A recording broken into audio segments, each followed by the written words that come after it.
Mr. Munjal, thank you so much for joining us. We've been learning a lot about your philanthropic ventures and how much impact you're making. And I think that's the key word, the fact that you're creating these sustainable development goals. Tell us a little bit more about how you're approaching philanthropy.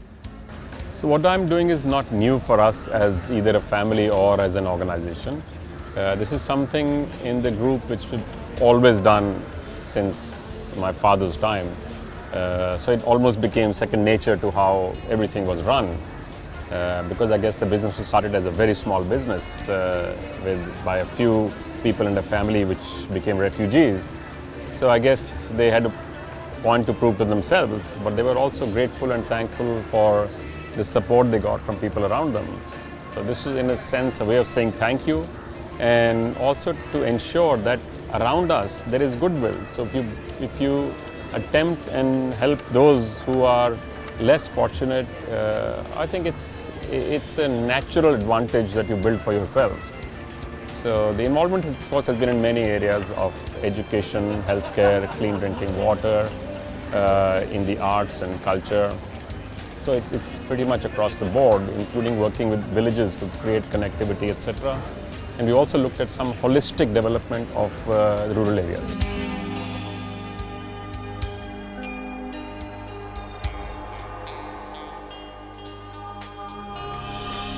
Do you feel that amongst your network of HNIs, and the community around you, that there is now more of an awareness and an openness to philanthropy? So people have always given, but in India the giving has been very quiet. People never like to talk about it. But large organized giving is a relatively new phenomenon. It's, I think, happening much more in the last 10 years than almost ever before.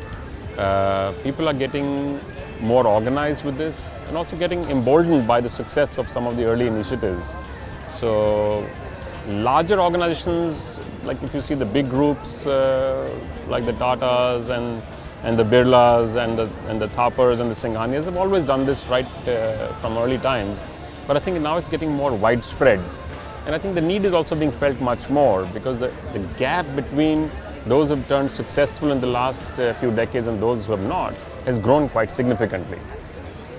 So you're right, it is more visible now, and clearly people seem more charged up to do this more effectively. Whether it's through funds, Mr. Munjal, as well as your own ventures, you're in fact now broadening the scope of investment. Is that because you feel that there is a critical need today to make sure we're reaching the bottom of the pyramid for more inclusive growth? Yep, because on the one hand, if you don't, you have a serious potential for social unrest. If people are unhappy and do not have access to opportunities, it will become very disruptive. And on the other hand, these are human beings and people. We have to do the right thing by them. On the positive side, if you can do this, you will build a thriving market for products and services of Indian and foreign companies. So it is just a win-win if you do this right. Tell us about the kind of scale that we're seeing in the ventures that you're incredibly passionate about, some of them being education, the arts. Education, we have 30,000 children studying in our high schools right now. We're also involved in the B.Ed college and M.Ed college, teaching hospital, which has a medical college and a nursing college. We've set up a full university, which we hope will be amongst Asia's leading universities in the not too distant future. This is a new style university. It's leaning on the Gurukul style of teaching and in an American liberal arts kind of teaching, combining that to teach engineering. We have a business school and we have a school for economics and commerce with the highest experiential learning content in the world. And at the same time, the other focus area is the one you mentioned, is the arts, crafts and Indian culture. We literally have the richest cultural heritage in the world. But over the last some decades, it's declining and dying.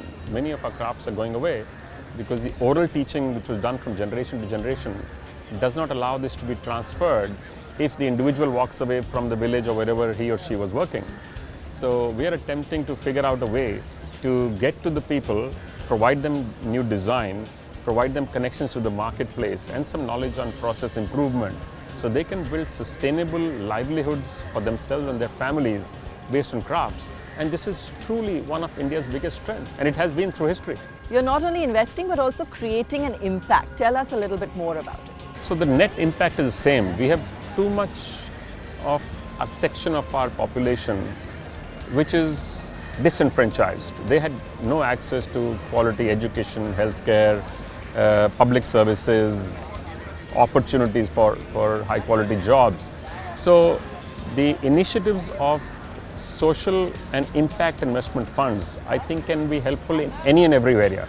So I don't want to pick one, because it could be a dairy, it could be a small school, it could be a tannery, it could be, is across the board. There's a need for us to deploy people in areas which they like, which they're passionate about, and which they're capable of doing efficiently and well.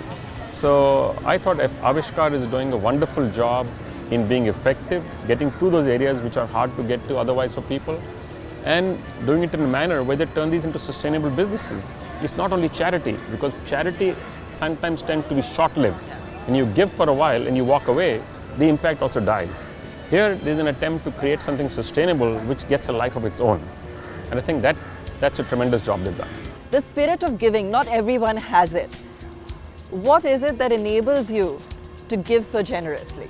So it's part of Indian ethos that we've all learned right through history. There are enough sayings, of course, there in Hindi. They're saying the more you give, the more you get.